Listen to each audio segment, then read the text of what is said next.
Are sealed subwoofers more musical than ported subwoofers? That's the question we're going to be answering in today's video.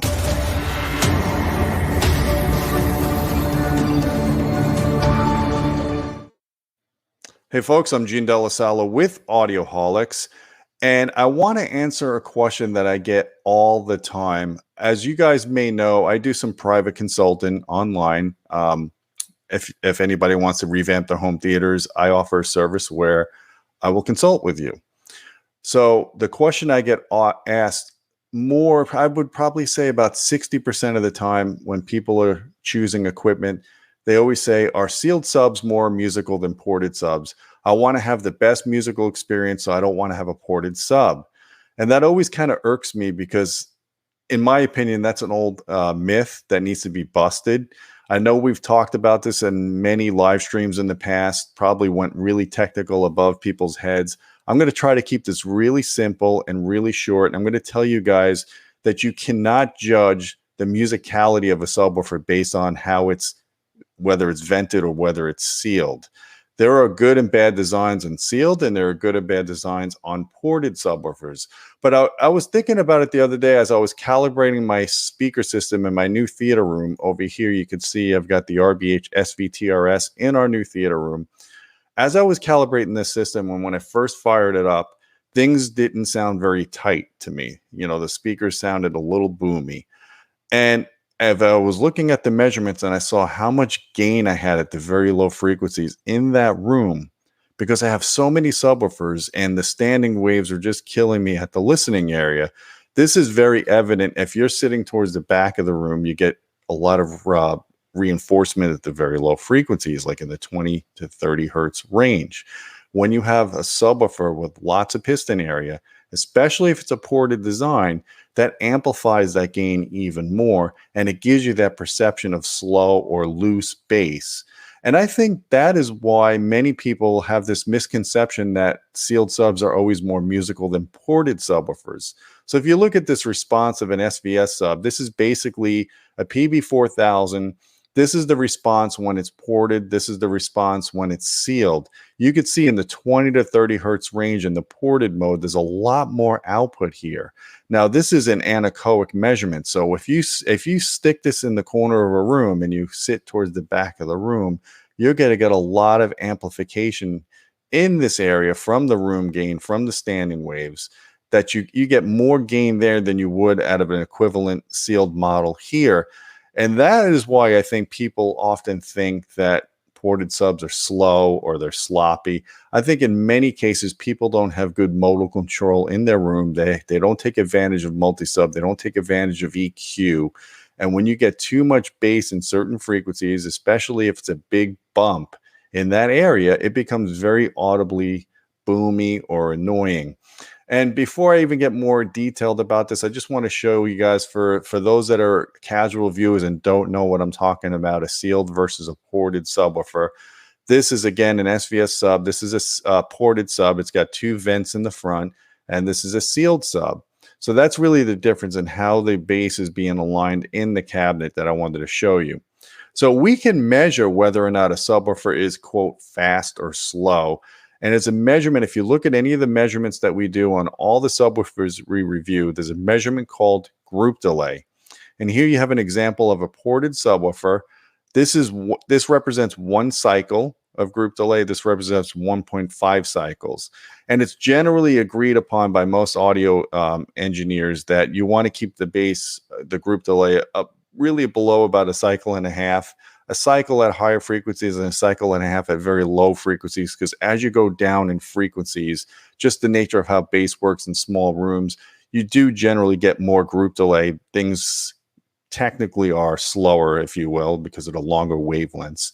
But this is an example of a ported subwoofer. You can see it's tuned at around 25 hertz. This is where the peak is. And you can see it's under a cycle and a half. And over here, it's way below a cycle. And over here, it's below a cycle as well, below the venting frequency. So that's very typical behavior of a ported subwoofer. And this is an example of a well-designed subwoofer. So in addition to the room gain issue that I was talking about and how ported subs often give you more output at the lower frequencies than sealed equivalent, there's other factors that can make a ported sub sound not musical. And that's when a subwoofer is not behaving properly. If it's not tuned well, if there's a really high resonant peak at its tuning frequency, that could be a problem. It will show up in the group delay.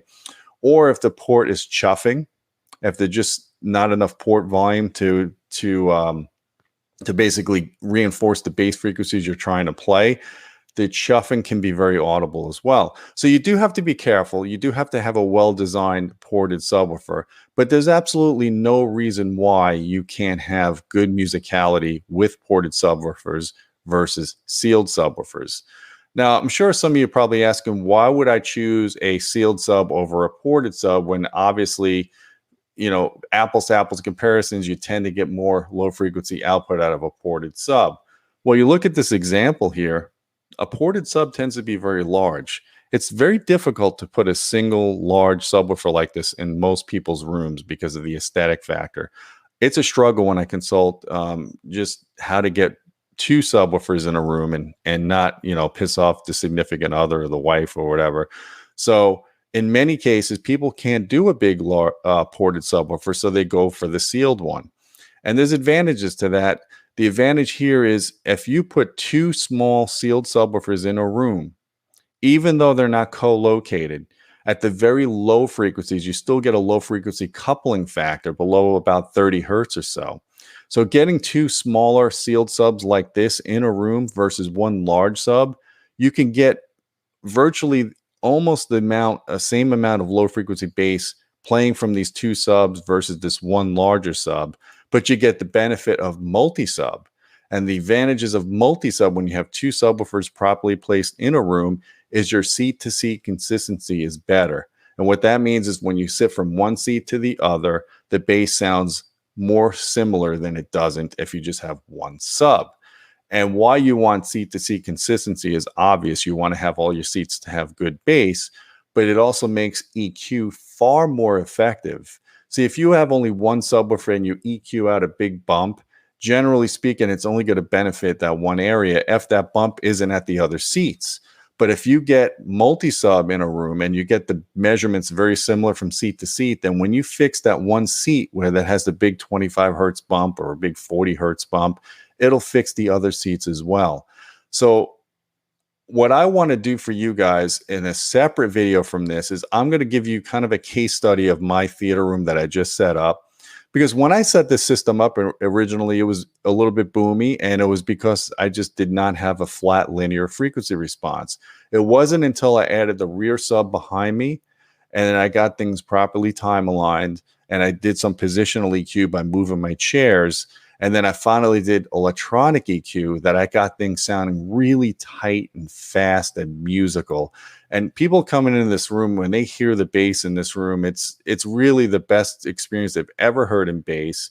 It blows away anyone's misconceptions that you can't have musical subs if they're ported, because that's simply not true. So I hope you guys found this information useful. I'm kind of curious as to what do you think about sealed versus ported subs? Do you have a preference? Maybe did this video kind of open your eyes to the fact that maybe some misconceptions about these different subwoofers? Maybe you can get good musicality out of a ported subwoofer if it's properly set up right. I want to hear your comments down below.